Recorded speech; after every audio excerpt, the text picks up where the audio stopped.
When you need mealtime inspiration, it's worth shopping Kroger, where you'll find over 30,000 mouth-watering choices that excite your inner foodie. And no matter what tasty choice you make, you'll enjoy our everyday low prices, plus extra ways to save, like digital coupons worth over $600 each week. You can also save up to $1 off per gallon at the pump with fuel points. More savings and more inspiring flavors make shopping Kroger worth it every time. Kroger, fresh for everyone. Fuel restrictions apply.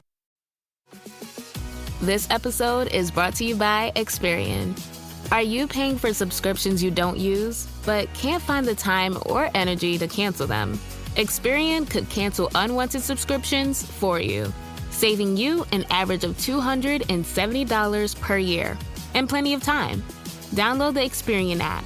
Results will vary. Not all subscriptions are eligible. Savings are not guaranteed. Paid membership with connected payment account required.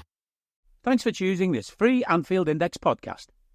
If you'd prefer to listen to this or any of our other shows without adverts, then now's the time to check out Anfield Index Pro. With AI Pro, you can supercharge your entire listening experience. You'll not only get all of our podcasts without the ads, but you'll have them far faster with our Quick Publish feature available exclusively for subscribers. AI Pro also puts you in the heart of our sound studio, with an option to listen to many of our shows live and interact with the podcasters in real time as the shows are recording. Upgrading couldn't be easier. AI Pro is available on all popular podcast platforms. Just head on over to AnfieldIndexPro.com and get started today.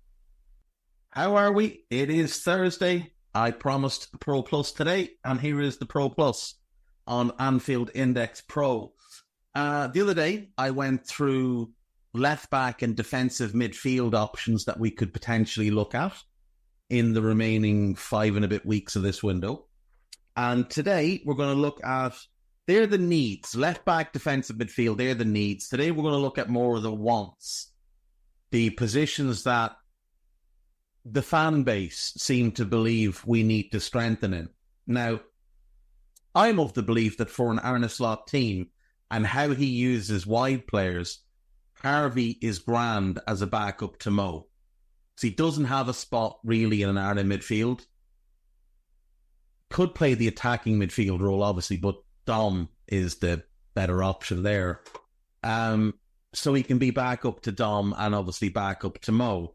But people want a forward, and it has been suggested by some people in the media, most of whom don't really seem to get much right, that we would like to bring in a wide player. This would be a wide player to back up Mo and potentially be the successor to Mo. Now, for my money, the best option was Michael Elise, who could come in, alternate with Mo, alternate with Dom in the 10 spot. Dom could play some left wing. You could have used Elise a bunch to get him into the team, get him into the group. And then in a year, he could just take Mo's role and he'd be sensational. But we decided not to, and off he went to Bayern Munich. If he hadn't been owned by the City Football Group, Savinho would have been a fun option in that position. I know a lot of people like Johan Bakayoko, but I'm not a big fan. So I've got a couple of other options here. Now, I do want to point out that a couple of the other really good options have also slipped through our fingers. Yankuba Minta, I think, could have made a lot of sense for us, but he's gone to Brighton. The first guy I would have had on my list is Matthias Sula, but it does look like he's going to go to Roma. Now, there'll be an opportunity to buy him maybe in a year anyway, because Roma are a selling club, but he's not going to be there part of this list. Neither is Arda Güler, because it's just unrealistic. I don't think Real will part with him. He's a very special player, though. So let's have a look then. So obviously Estevao is gone. Luis Guilherme is gone. But there are still a couple of fun options here. So Brajan Gruda is one. He's with Mainz. 20 years of age. German underage international. Very, very exciting player. Great dribbler. last season had 30 appearances, played in and around the 1,650-minute mark, 4 goals, 3 assists. Not bad for a young player, really trying to just carve out minutes for himself in a team that was struggling in Mainz. I really like Wilfried Nto at Leeds. Now, he's a different type of winger to Mo, obviously. He is right-footed. But he does prefer to play on the right. He does like to beat people on the outside and make things happen from there. So he could be one to potentially look at. He has been linked with a couple of moves to different Premier League clubs. But potentially, he might be an option for us if we wanted a dynamic 1v1 specialist. Maybe it could be someone like him. Another option, potentially, in that same sort of dynamic 1v1 winger who thus far hasn't shown he's capable of putting up big-time goal-scoring numbers, but in the right system, with the right coach, potentially it's something that develops, is Jeremy Pino of Villarreal. He's got a decent amount of experience. He's played 98 games in La Liga. Only 13 goals, 11 assists. But again, he's very young. He's only 21. Lightning quick. He's right-footed and prefers to play on the right. He can play on the left, but again, he does prefer to beat his man on the outside and be more creative. Another one who's right-footed, can play on the left, but prefers the right-hand side, and might be available on the basis that his club this summer have gone out and bought a couple of wingers. In fact, they've brought in 3 new wingers this summer. One of them is the aforementioned Wilfried Nto. One of them is Osman, who they signed in January, and then Dewberry, who they brought in from Arsenal in the summer window. Could Simon Adingra be an option? Might he be available for us? He's a very exciting player. Now, he had a brilliant loan the year before last, scored 11 goals and 9 assists in the Belgian Pro League. Last season, he scored 6 goals and had 1 assist, which isn't tremendous by any stretch, but he did show real signs of being well suited to the Premier League. And if we did want that kind of dribbler who can also bring you goals, maybe someone like him. Like, you could say Mohamed Kudus, obviously, but I'm trying to look at realistic options that are more budget friendly. Now, I don't know what the price on Adingra would be. I think Brighton paid around 8 million to buy him. Let me just have a quick look here. What did Brighton pay for him? Yeah, they paid 8 million to get him from Nordsjælland. He came through the Right to Dream Academy, similar path to Kudus. But Adingra's an interesting one. Shifty, dynamic, was brilliant in the African Cup of Nations, was young player of the tournament, man of the match in the final. Really sort of established himself as a starter for the Ivory Coast in that competition.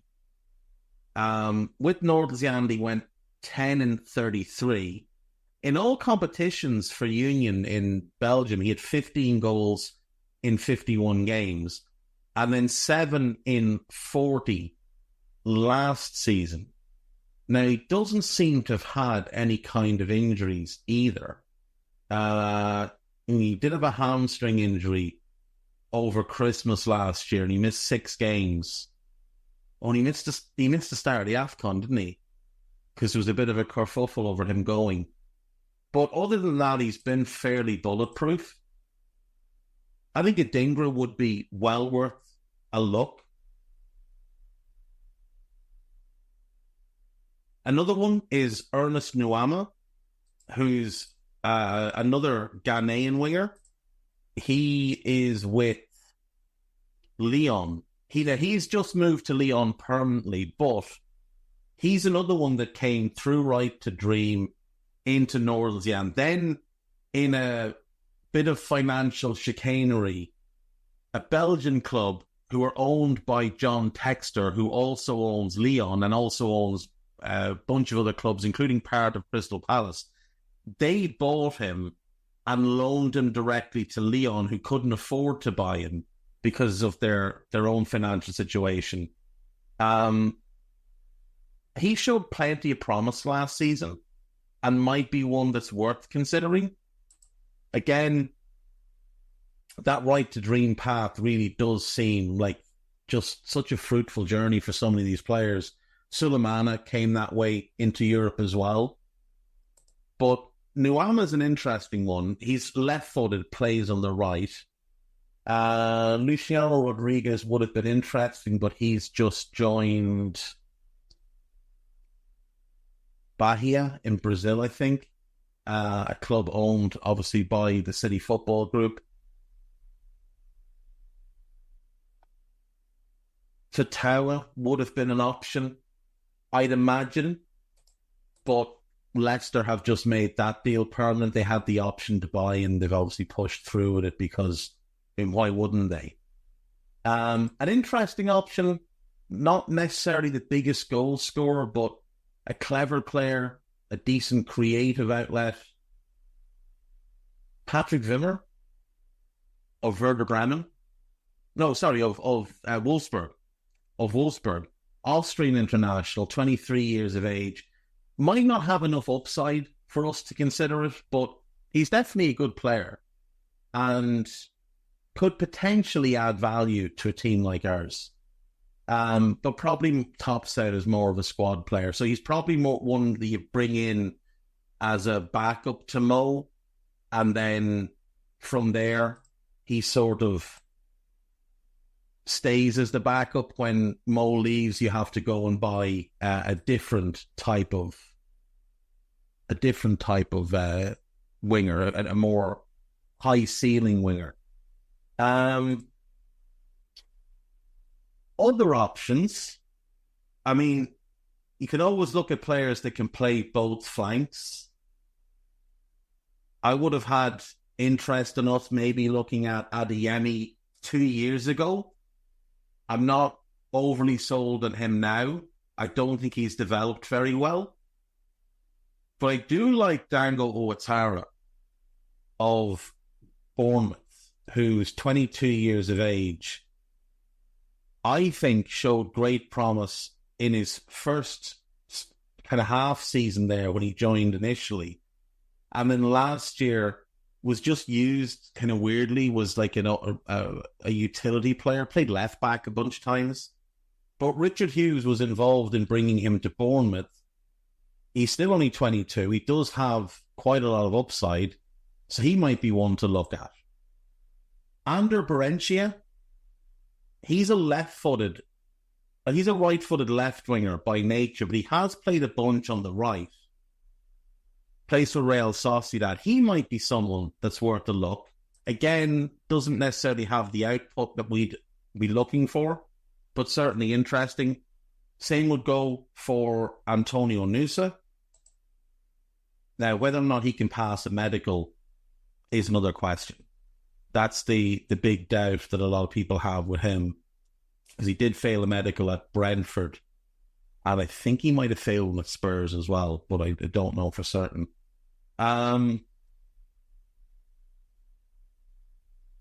When you need mealtime inspiration, it's worth shopping Kroger, where you'll find over 30,000 mouth-watering choices that excite your inner foodie. And no matter what tasty choice you make, you'll enjoy our everyday low prices, plus extra ways to save, like digital coupons worth over $600 each week. You can also save up to $1 off per gallon at the pump with fuel points. More savings and more inspiring flavors make shopping Kroger worth it every time. Kroger, fresh for everyone. Fuel restrictions apply.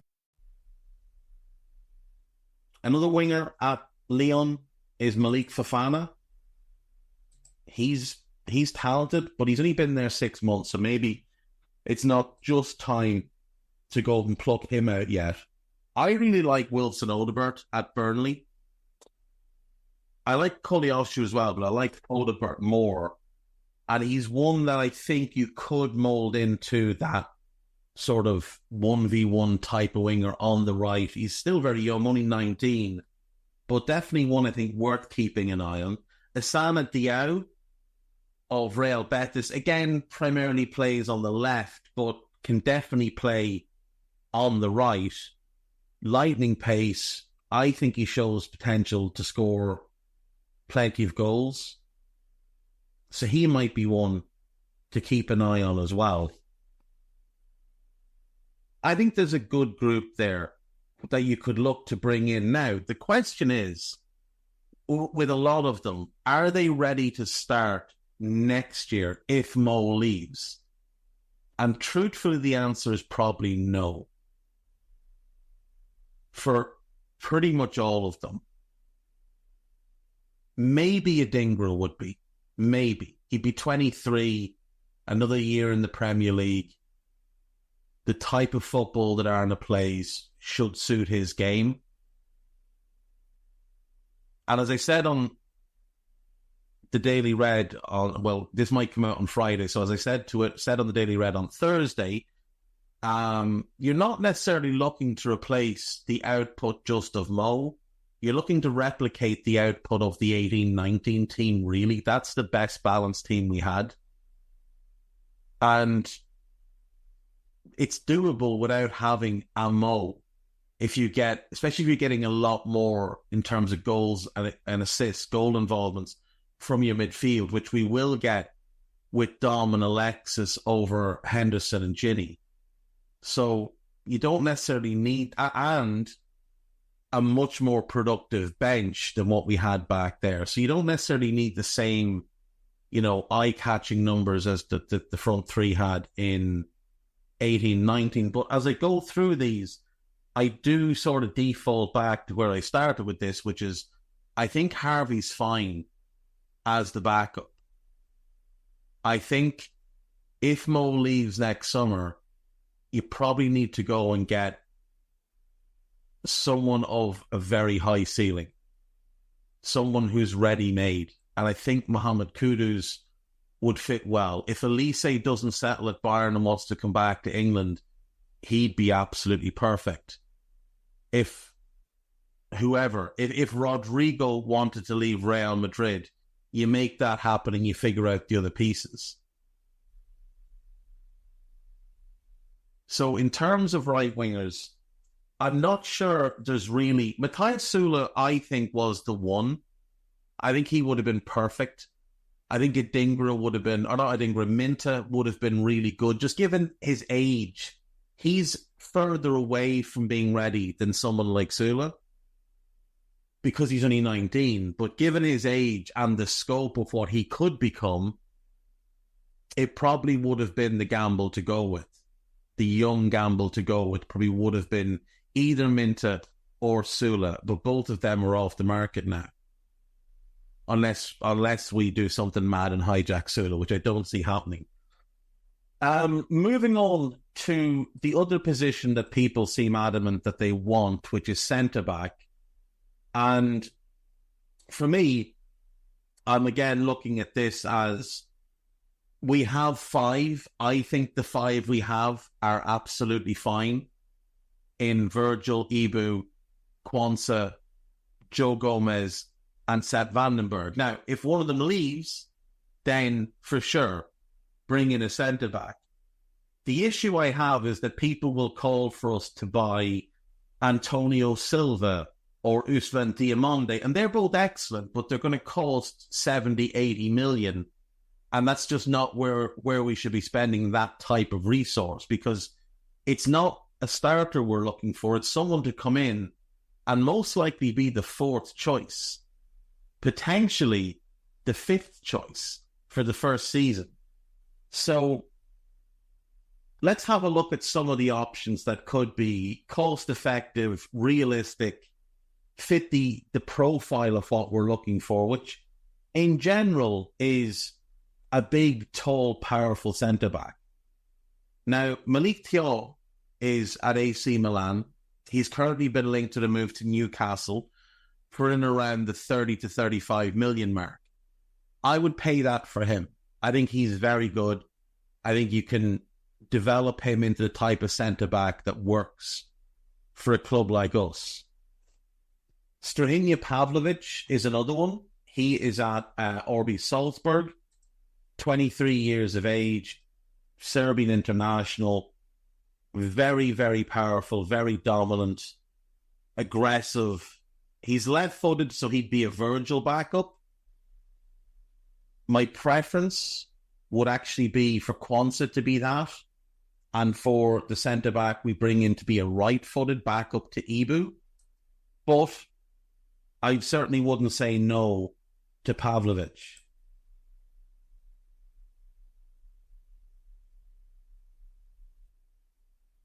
Zeno de Bast would have been on my list, but he's gone to Sporting Lisbon. Jan Bissek is one that I think is worth a look.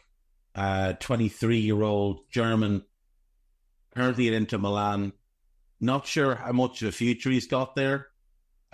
Played a squad role last year as they won the league. But he's big, he's quick, he's good on the ball. He can play holding midfield if needed, but it's not necessarily where you'd want him. But certainly one to keep an eye on. Jarek Gasarowski is another one to keep an eye on. He again is left-footed, but he's less developed than Quansah. So in that regard, I think you want Quansah as the backup to Ibu. Gasarowski is interesting. He's big, he's strong, he's good on the ball. He's not lightning quick, and I'd have some concerns about him and Quansah together, but he is very good. Very, very good. Shadi Riyad would have probably been on my list, but he's gone to Crystal Palace. Otavio's interesting at Porto, the defender, not the former winger. I mentioned him the other day, I think, for the left-back position. He could also be a centre-back for us. He's got the height, he's commanding enough. I think that's one that's worth a look. El Chidale Bichiabu is a young French defender, giant of a human, only 19, went to Leipzig last summer. Now, whether or not they'd be willing to sell him already, I have absolutely no idea. But he's very, very promising, and certainly someone that's worth a considerable look, if nothing else. Dean Huijsen, obviously. I mean, I think that guy is tailor-made for what we're looking for. 6'5", good on the ball, 2-footed, can do pretty much anything you want him to do. And I think he's the one that would make the most sense. He's only 19, got a huge amount of growth ahead of him. So I'd certainly be in favour of going out and getting him if it was at all possible. I like Logan Costa at Toulouse. Cape Verde international, 23 years of age. He's one I think that would work well as cover for Ibu. And then Mikael Fay is one I think would be worth a look. He's at Barcelona. Now, he's not as tall as we normally like in our centre-backs. He's left-footed. He could be the person you bring in to play that left-back role. He is exceptionally good on the ball.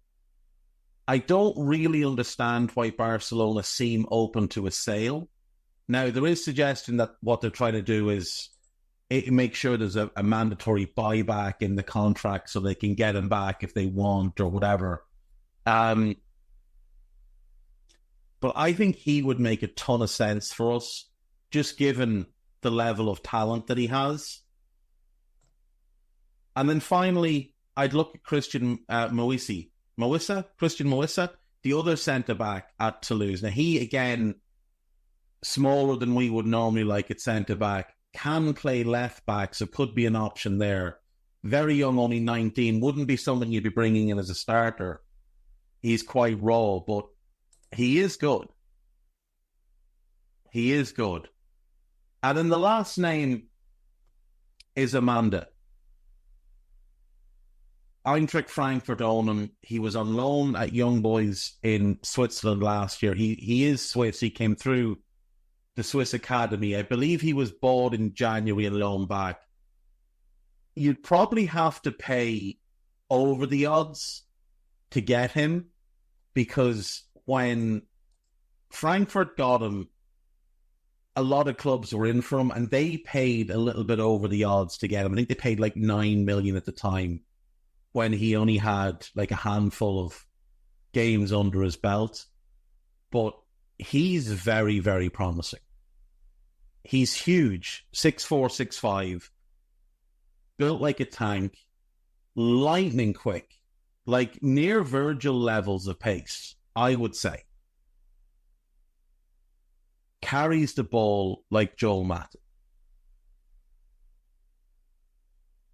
Arella Amenda. If we don't move from, just keep an eye on him this coming season, because I think he's going to be very, very good. He has Virgil vibes. Now, not that I'm saying he'll become what Virgil became, because nobody's ever become that before. But as like a Virgil light, I think he'd be a good get.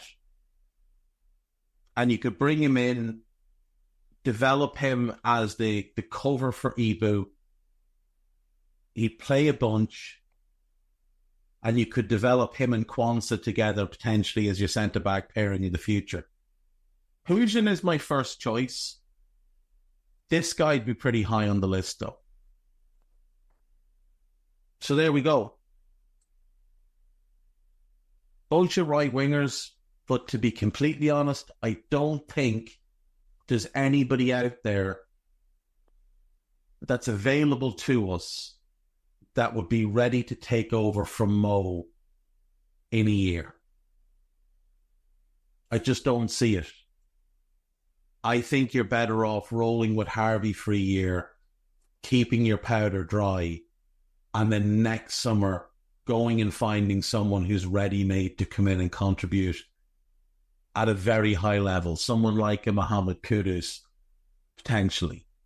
And again, he's a very different type of player to Mo, but you'd be rejigging things rather than just straight up replacing Mo. Centre-back, I do think, is one we could do this summer.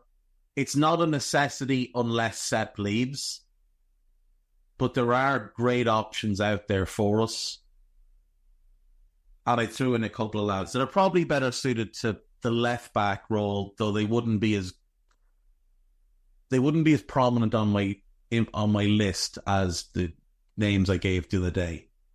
But Amenda and Huijsen are the two that really stand out to me.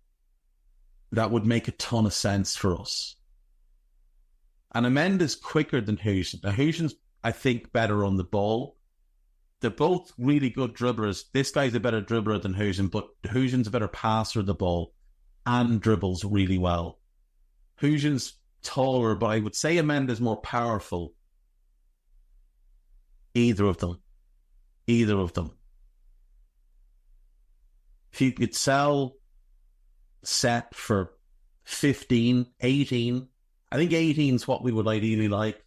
If we could get 15 for him, sell Nat for 6, sell Williams and Cometio for a combined 1, that could give you 22. Go and get Amenda for 25 to 28, Huijsen for 25 to 28, even 30. I think that's pretty good business for us. I think right now, Sepp is better than either of them. But in terms of the long haul, I think either of those are better, are higher ceiling plays. So, yeah, there we go. Right, folks, that's going to do me for today. Only a short one, but, you know, content is content. And I did want to go through. I'm going to go through. So I'm going to figure out something else. I was going to do like left wingers, but it doesn't really seem to make a bunch of sense because they'd just be Kudus, Nto, Kvaratskhelia is off the market. It doesn't look like Rodrigo's available. And also, I just don't see Luis Diaz leaving this summer. I don't see that there's a market for him this summer. So I don't really see there's a point in talking about big money left wingers. Kudus is the first one we've been linked with that I've really thought, yeah, I could, Kugel's very talented, but you have to have doubts about the physicality, whether it translates to the Premier League. Gordon, I mean, the notion that he's a better player than Kudus is just incredible. But, he's had one good season. I don't care about his underlying numbers. I really don't care about them. The guy scored 4 goals the season before last. 4. He got 4 goals the year before that as well. He's got 20 goals in his career. In 150 games, he's got 20 goals. A goal every 7.5 games for his career. It's just not good enough. He got less assists. He does have more yellow cards, though. So there is that. You're guaranteed he'll be suspended at some point. But I just don't, especially in how Slot uses his wingers, he just, every time I see someone say, oh, he's ideal for what we want, it's because they think we're going to play exactly like Klopp. And even at that, he wasn't the ideal fit for a Klopp team. Not in what it had evolved into. And if you want to look back at the peak team, do you really think he's Sadio Mane 2.0? Let's be a little bit respectful of Sadio here. I just don't see a winger out there this summer, bar Kudus, because of Neto's injuries and Olise being off the market and Kvaratskhelia being off the market and Rodrigo being off the market. I just don't see one that's going to move the needle for us. So I don't think we should buy a winger for either side. I'd rather keep Diaz and Gomez and let's see if Slot can get more out of them. Because I think Diaz and Gakpo rather. I do think he'll get more out of both of them. I really do. I'd rather do that than go and chuck a bunch of money around. Unless it was Kudus. If Kudus was available and you could get a similar fee as what he cost for Diaz from Saudi, grand. But other than that, no, just leave it as it is. Just leave it as it is. Harvey as the backup on the right. Gakpo or Diaz as the backup on the left, whichever of them isn't starting. I think we're good. Right, folks, I will see you tomorrow. Take care. Bye-bye. We hope you enjoyed listening to this Anfield Index show. Please be sure to subscribe to our channel so future podcasts find their way to your device automatically. There's nothing quite like fan engagement, and we'd love to know what you think of anything discussed on this show. The best way to get in touch is over on our free Discord community, where both podcasters and listeners debate the hottest LFC topics 24/7. Sign up free now at AnfieldIndex.com/Discord. You won't regret it. You can also follow us on Twitter at Anfield Index and find us on Facebook by searching for Anfield Index. Oh, and before you go, we'd love it if you could leave us a 5-star review on your favourite podcast app. It only takes a couple of seconds, and it means the world to the people who create these free shows. Sports Social Podcast Network.